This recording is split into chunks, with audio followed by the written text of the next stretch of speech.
In a quiet suburban neighborhood outside of Portland, Oregon, there lived a woman named Margaret Hayes who understood something that many people spend their entire lives trying to learn: that the purest form of love asks for nothing in return except the privilege of being present. Margaret had learned this lesson from the most unlikely of teachers, a scruffy golden retriever mix named Charlie, whose devotion would become legendary in the final chapter of her life and would continue to touch hearts long after she was gone. Margaret was 73 years old when she first met Charlie, though she would always say that he had actually found her rather than the other way around. She had been a widow for 5 years, living alone in the craftsman-style house she and her late husband Robert had shared for 47 years. Her 3 children had grown up and moved away, building their own lives in distant cities, and while they called regularly and visited when they could, Margaret's days had become increasingly quiet and solitary. Her friends urged her to stay active, to join clubs and attend social events, but Margaret had never been particularly outgoing.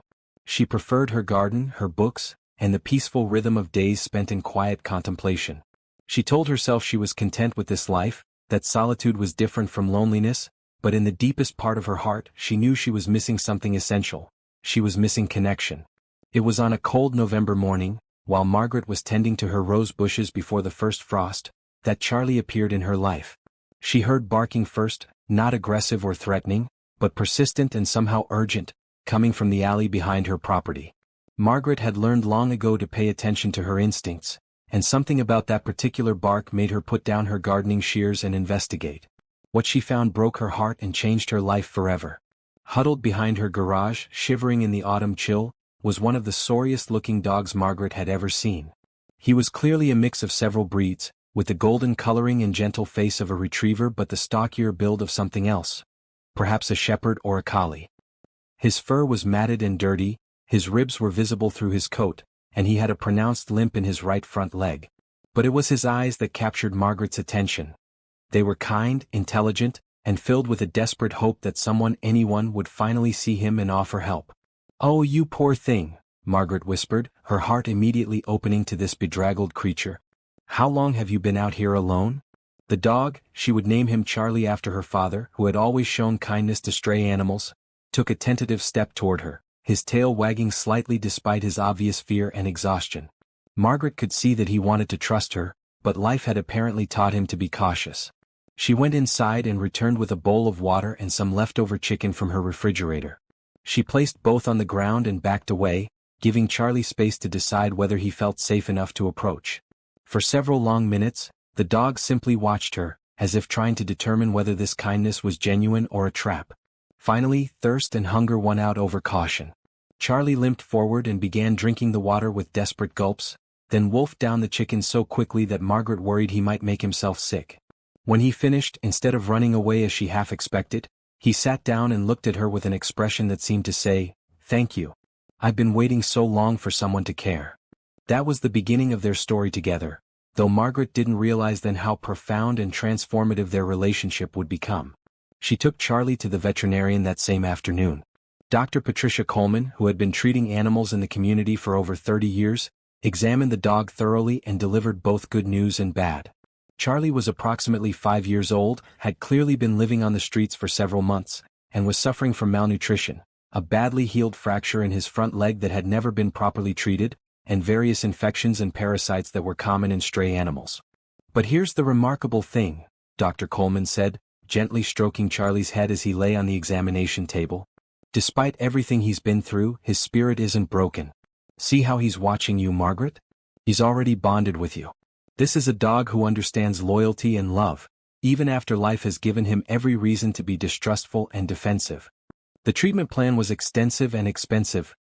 Antibiotics for the infections, surgery to correct the improperly healed leg, dental work, proper nutrition, and weeks of recovery time. Margaret's children, when she called to tell them about Charlie, expressed concern about the costs and the responsibility of caring for a dog at her age. But Margaret had already made her decision. "He needs me," she told her daughter Sarah simply, "and I think maybe I need him too." The months that followed were transformative for both Margaret and Charlie. As his physical health improved under her care, his personality began to emerge. He was gentle, patient, and remarkably intuitive about Margaret's moods and needs. When she was sad, which happened more often than she liked to admit, Usually on anniversaries or holidays when she missed Robert most acutely, Charlie would rest his head on her lap and simply be present, offering comfort without judgment. When Margaret was happy, working in her garden or baking in her kitchen, Charlie would follow her from room to room, content simply to be near her. He had an uncanny ability to sense when she was about to sit down, positioning himself where he could rest against her legs. He learned her routine with remarkable speed, knowing when it was time for her morning tea, her afternoon gardening session, and her evening reading by the fireplace. But more than anything, Charlie seemed to understand that Margaret had saved his life, and he responded to this gift with a devotion that was absolute and unwavering. He watched her constantly, as if afraid she might disappear if he looked away. He greeted her return from even brief errands with such joy that neighbors would smile watching their reunions. And at night, he slept beside her bed, one paw always extended so he could touch her if she needed him. "He's the most loyal dog I've ever seen," Dr. Coleman remarked during one of Charlie's checkups. "You saved him, Margaret, but I think he's saving you too." Margaret smiled but didn't disagree. Charlie had brought purpose back into her days, structure to her routine, and love to her life in a way she hadn't experienced since Robert's death. More than that, he had taught her something important about the nature of devotion, that it doesn't diminish when given freely, but rather multiplies, creating joy for both the giver and the receiver. For 3 beautiful years, Margaret and Charlie were inseparable companions. They walked together every morning through the neighborhood, with Charlie patiently accommodating Margaret's slower pace as she aged. They sat together in the garden, where Charlie would rest in the shade while Margaret tended her roses. They shared meals, with Charlie getting healthy portions of dog-safe foods that Margaret prepared especially for him. And they spent quiet evenings by the fireplace, Margaret reading while Charlie dozed at her feet, both content in their shared solitude. Margaret's children noticed the change in their mother during this time. She seemed happier, more engaged with life, more willing to talk about the future instead of dwelling in the past. When they visited, they were amazed by the bond between Margaret and Charlie, by the way the dog seemed to anticipate her needs before she even expressed them. "It's like they can read each other's minds," Sarah observed to her brothers. "I've never seen anything quite like it." But life, as Margaret had learned during her 7 decades on Earth, doesn't always follow the paths we hope for. In the spring of her 4th year with Charlie, Margaret began experiencing symptoms that she initially dismissed as normal aging, fatigue, occasional shortness of breath, and a persistent cough that wouldn't go away. Charlie noticed the changes before anyone else.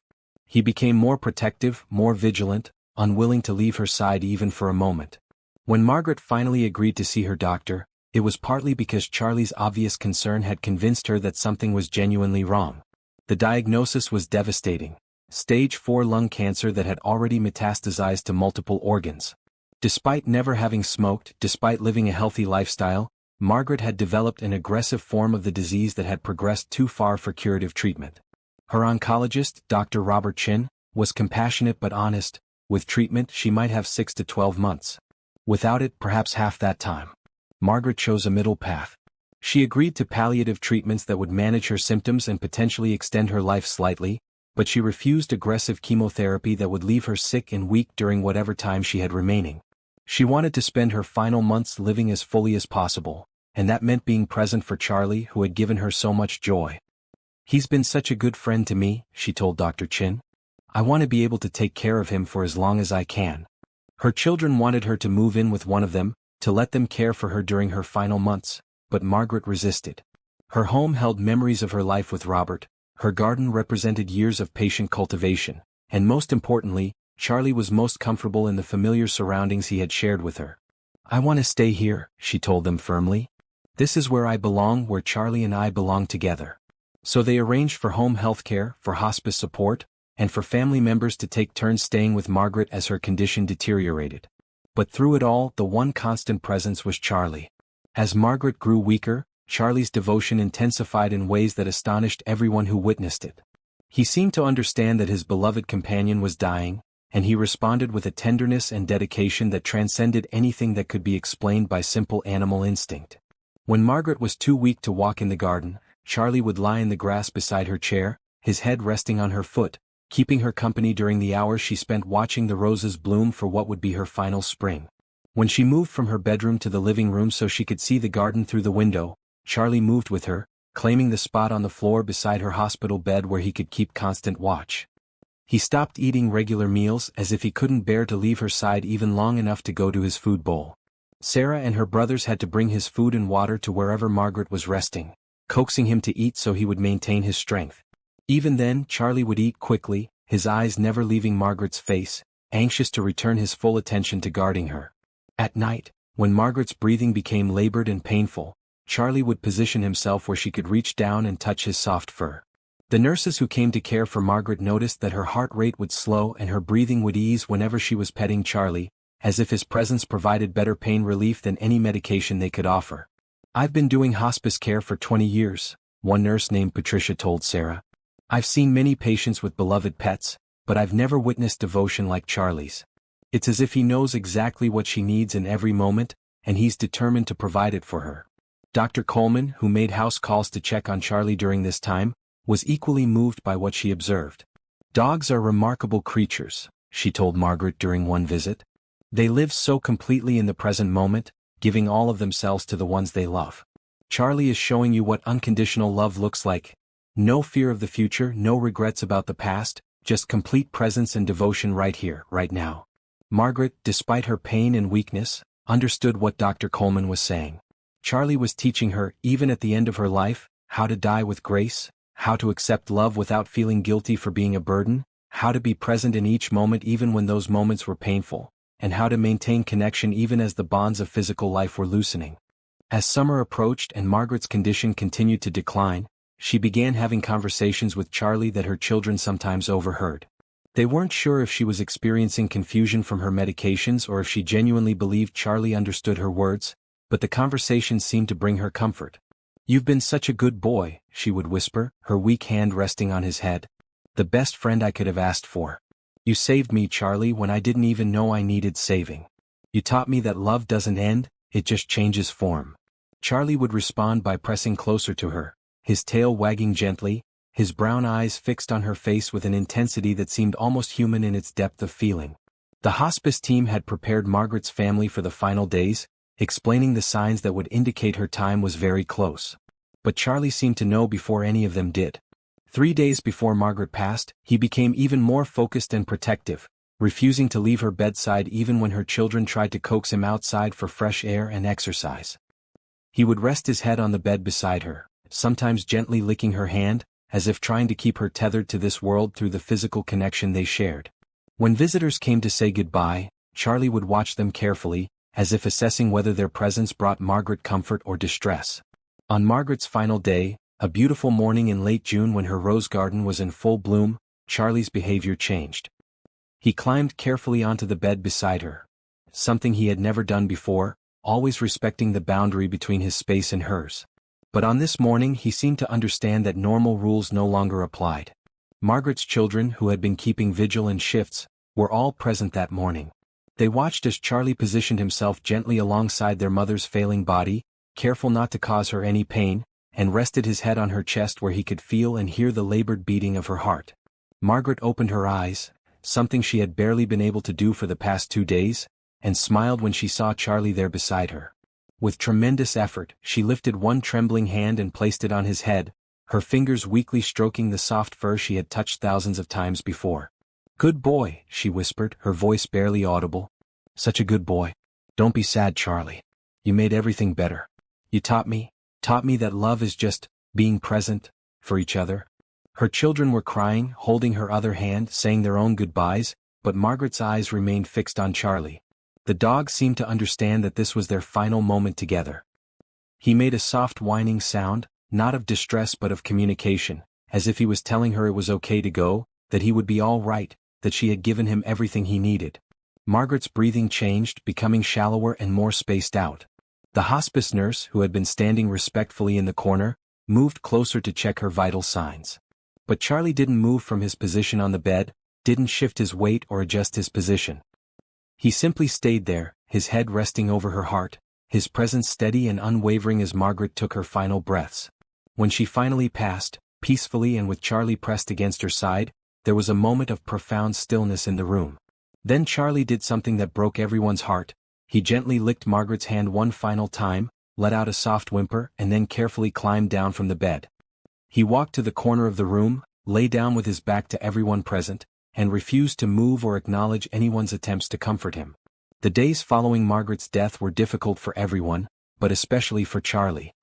He stopped eating entirely, barely drank water, and spent most of his time lying in the spots where Margaret had spent her final weeks, beside the hospital bed, on the floor near her favorite chair, in the grass where she had sat to watch her garden.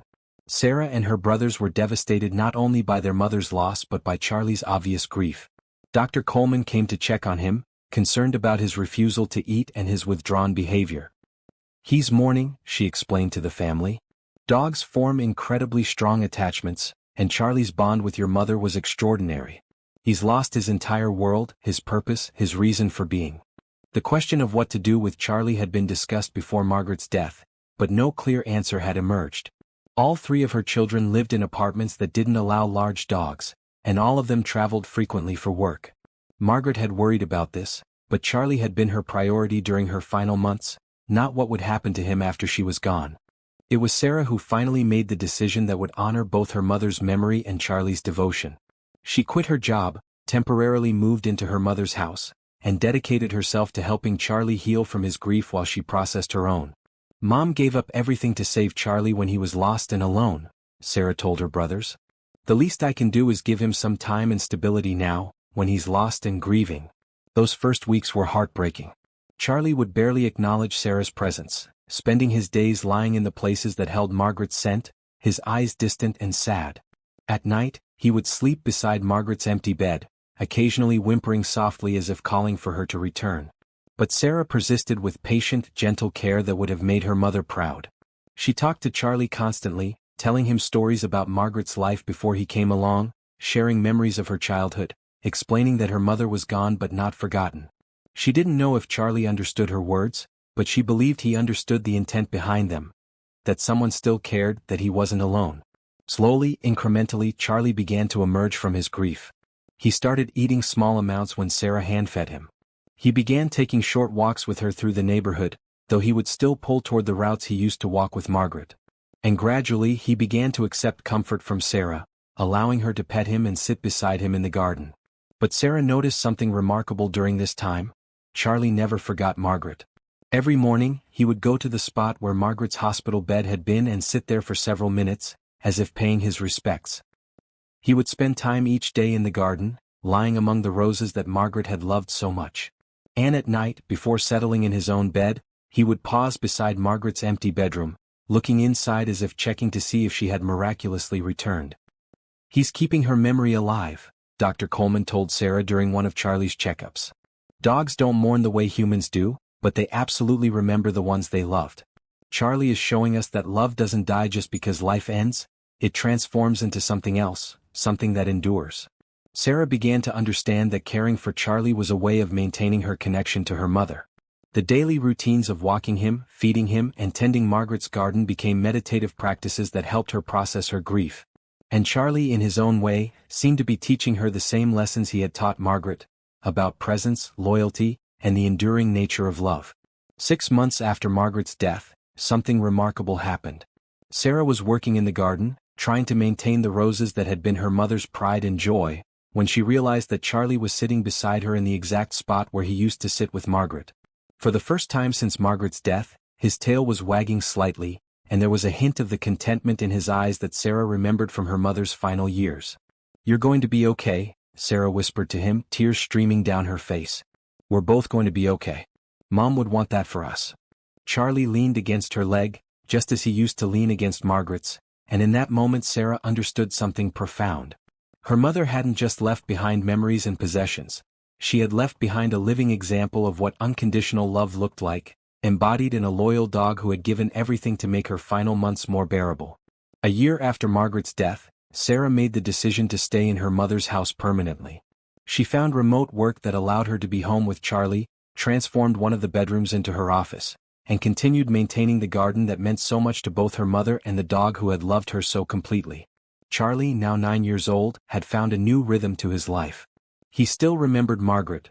That much was clear from his daily rituals of visiting her favorite spots. But he had also learned to find joy again. He played with the neighbors' grandchildren who came to visit. He enjoyed his walks through the neighborhood with Sarah.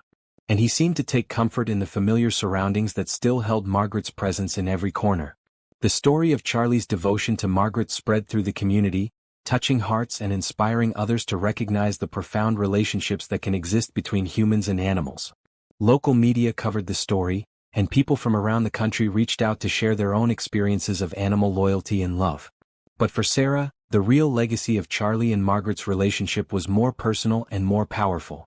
It had taught her that love isn't just a feeling, it's a commitment to be present for another being, to give without expectation of return, and to remain faithful even when circumstances become difficult. Every evening, as Sarah and Charlie sat together in the garden watching the sunset over Margaret's roses, she would think about the lessons both her mother and this remarkable dog had taught her. About devotion. About loyalty. About the kind of love that doesn't end with death but continues on, transformed but undiminished, in the hearts of those left behind. Charlie lived for 3 more years after Margaret's death, spending his final days in the house and garden he had shared with the woman who saved him. When his own time came to pass, Sarah was by his side, holding him gently and whispering thanks for everything he had taught her family about love, loyalty, and the unbreakable bonds that connect us to those we cherish most. On the day of Charlie's passing, Sarah buried him in Margaret's garden, beneath the rose bushes her mother had loved so much. She placed a simple stone marker that read, "Charlie, the most loyal friend." He loved her until her last breath and never forgot her.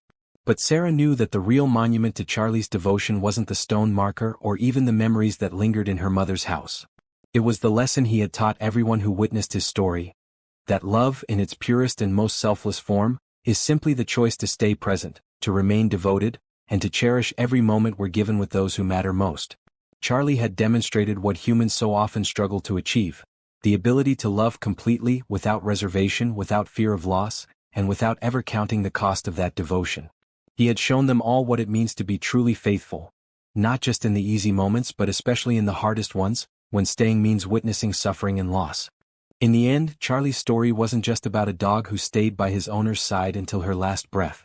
It was about the transformative power of unconditional love, about the lessons we can learn from creatures who understand instinctively what we often spend lifetimes trying to comprehend, that the greatest gift we can give another being is simply our complete and unwavering presence, for as long as we're privileged to share their journey.